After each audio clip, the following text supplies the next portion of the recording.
David Erdos. This poem is for my mother. My other. Today, I woke up in the bed that Lillian Ray left her life in, part of the house bequeathed to me, rewritten, no doubt, by my books. It is as if I have placed my own life over hers by moving things around, crowding, cramming, and while I have broken plates and wine glasses, her imprint remains, if you look. For I will tell you now, she's alive, if not in these rooms about which she would be disapproving, but in some other chamber where memory achieves flesh, and where I can still see her eyes and feel her slight frame when I hugged her. She could never display much affection, but perhaps poems become a caress. Today she would have been 83, which was never an age she believed in. Who'd want to live that long? I remember she said once as a joke.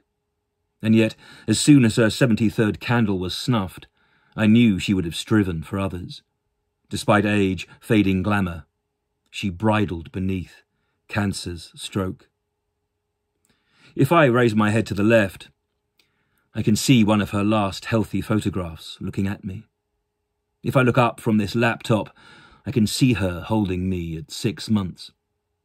I am fat in that, monstrously, and now, 50 years on, I am slimming, or trying to, as I think of what she wished and wanted most from me once. To have a wife, children and work that she could understand, not these poems, not even acting, though part of what I do now might have pleased.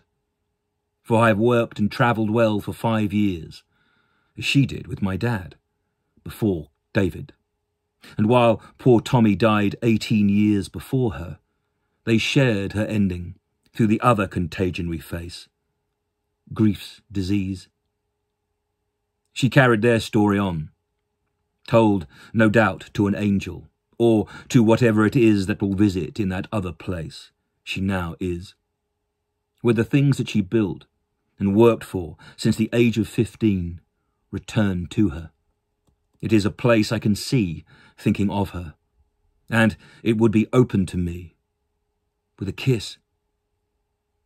But this is a kiss I can't have, and that makes me lonely. Not for the want of a wife and children, but for what in the end is denied. The sight and scent of your mum, at whatever age. How I miss her. On this day, her birthday, and on all of those since she died. Parents are the frame, after all, in which you mount your picture. And while they were divorced for a decade, my memory remakes marriage in that imagined heaven house of the lost. Is that trite? As it's where we all live once more, with my dad at his dining room drawing board and her reading, and me playing records or letting the first of countless cats scratch and bite.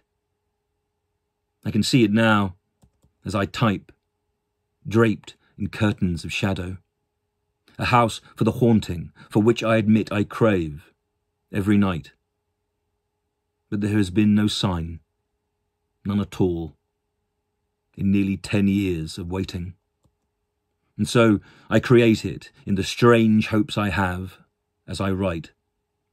There they have already moved in, and made the place to which I am heading. They may live in separate rooms, they may argue as they did before, or may laugh, but they both know, and have known, the truth at last. Dying does that, and that is the gift that keeps giving. Or is that just time and God's darkest art? Happy birthday. Alone, I hold you close to me. I may never let go. Some refute that.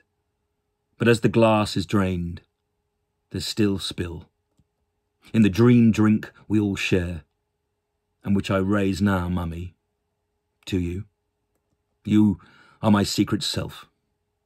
You're my other. And you are my mother still. Love you, Lil.